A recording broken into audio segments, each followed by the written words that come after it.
মহাত্মা গান্ধী প্রসঙ্গে এবার বিস্ফোরক মন্তব্য করলেন বিজেপির সংসদ সদস্য ও বলিউড অভিনেত্রী কঙ্গনা রনৌত। সোশ্যাল মিডিয়ায় তুমুল ঝড় তুলেছেন তিনি। রাষ্ট্রসহ নানা ইস্যুতে সরব থাকেন কঙ্গনা। তার অধিকাংশ মন্তব্য নিয়ে হয় বিতর্ক, ফলে বলিউডে বিতর্ক আর কঙ্গনা যেন সমর্থক শব্দ। এর মধ্যে গত বুধবার গান্ধী জয়ন্তীর দিনে ইনস্টাগ্রামে একটি স্টোরি পোস্ট করেন এই অভিনেত্রী। তিনি লিখেন, দেশের কোনো পিতা হয় না, সন্তান হয়, ধন্য হয় এই ভারত মাতা সন্তানরা। আর এরপরই তুমুল বিতর্ক শুরু হয় সোশ্যাল মিডিয়াতে। মিশ্র প্রতিক্রিয়া দেখা যায় নেটিজনদের মাঝে। কঙ্গনার এই বিতর্কিত পোস্ট নিয়ে বিস্তারিত থাকছে আজকের প্রতিবেদনের বাকি অংশে। কেটিভি শোবিজ চ্যানেল থেকে আপনাদের সাথে আছি আমি মাহমুদ রহমান। এই পোস্টে কঙ্গনা অবশ্য ভারতের সাবেক প্রধানমন্ত্রী লাল বাহাদুর শাস্ত্রীয় ১২০তম জন্মবার্ষিকীতে শ্রদ্ধাও নিবেদন করেছেন। তবে এখানেই শেষ নয়, আরও একটি ইনস্টাগ্রাম পোস্ট করেছেন এই অভিনেত্রী, যেখানে তিনি মহাত্মা গান্ধীর স্বচ্ছতার উত্তরাধিকার বহন করার জন্য প্রধানমন্ত্রী নরেন্দ্র মোদীকে কৃতিত্ব দিয়েছেন। এতেই চটে গেছেন অনেকে। এমনকি কঙ্গনার এই পোস্ট দেখে রাজনৈতিক মহলে উত্তেজনা চরমে। কংগ্রেস নেত্রী সুপ্রিয়া শ্রীনাথে তার এক্স হ্যান্ডেলে লিখেছেন, বিজেপি সাংসদ কঙ্গনা মহাত্মা গান্ধীর জন্মবার্ষিকীতে তাকে অশ্লীল কটাক্ষ করেছে। গডসে উপাস করা বাপু এবং শাস্ত্রীজির মধ্যে পার্থক্য টানেন।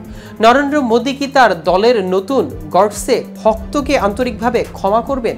জাতির পিতা আছেন, পুত্র আছেন, শহীদ আছেন, সবারই সম্মানপ্রাপ্য। অন্যদিকে বেশ কয়েক মাস ধরে কঙ্গনা ইমার্জেন্সি ছবির মুক্তি নিয়ে নানা টালবাহানা করছে। সেন্সর বোর্ড তো বলে দিয়েছে এই ছবি থেকে কয়েকটি দৃশ্য বাদ না দিলে মুক্তি দেওয়া যাবে না। অবশেষে সেন্সর বোর্ডের নির্দেশকেই মানতে বাধ্য হয়েছে ইমার্জেন্সি টিম। বোর্ড যে দৃশ্য ও সংলাপগুলো বাদ দেওয়ার কথা বলেছেন সেগুলো বাদ দিলেই মুক্তি পাবে ছবিটি। এদিকে আবারও মা হতে যাচ্ছেন টলিউড কুইন কোয়েল মল্লিক। বৃহস্পতিবার নিজেই এই সুখবর শেয়ার করেছেন সবার সঙ্গে। ছেলে কবির ও স্বামী নিসপালের সঙ্গে একটি ছবি শেয়ার করে এই সংবাদ জানিয়েছেন তিনি। সোশ্যাল মিডিয়ায় ছেলে ও স্বামীর সঙ্গে ছবি পোস্ট করে কোয়েল মল্লিক লিখেছেন, কবির এবার দাদা হতে চলেছেন। আমাদের পরিবারের নতুন সদস্য আসছে। আপনাদের ভালোবাসা আর প্রার্থনা কামনা করছি। কোয়েলের পোস্ট শেয়ার হতে মুহূর্তে আনন্দের বন্যা মন্তব্যের ঘরে। সবাই শুভেচ্ছা জানাচ্ছেন এই দম্পতিকে। চলতি বছরে কোয়েলের পরিবারে নতুন অতিথি আসবে বলে জানা গেছে। এদিকে মেয়ের এমন সুসংবাদে অভিনেতা রঞ্জিত মল্লিক গণমাধ্যমকে বলেছেন, খুব ভালো খবর, আমি আবার দাদু হচ্ছি। 7 বছর চুটিয়ে প্রেম করার পর 2013 সালের 1 ফেব্রুয়ারি প্রযোজক নিষ্পাল সিংহ রানেকে বিয়ে করেন কোয়েল। ব্যক্তিগত জীবনকে বারবারই ব্যক্তিগত রাখতেই পছন্দ করেন তিনি। প্রেম পর্ব থেকে বিয়ে সবটাই যেন লাইমলাইটের জগৎ থেকে দূরে রেখেছিলেন তারা। দুজনের দাম্পত্য জীবনে একটি পুত্র সন্তান রয়েছে। এবার দ্বিতীয় সন্তানের অপেক্ষায় এই দম্পতি।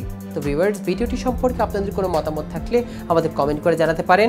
সাথে সাথে নিয়মিত শোবিজ রিলেটেড আপডেট ও ইনফরমেটিভ ভিডিও পেতে কেটিভি শোবিজের সাথেই থাকুন। ধন্যবাদ সবাইকে।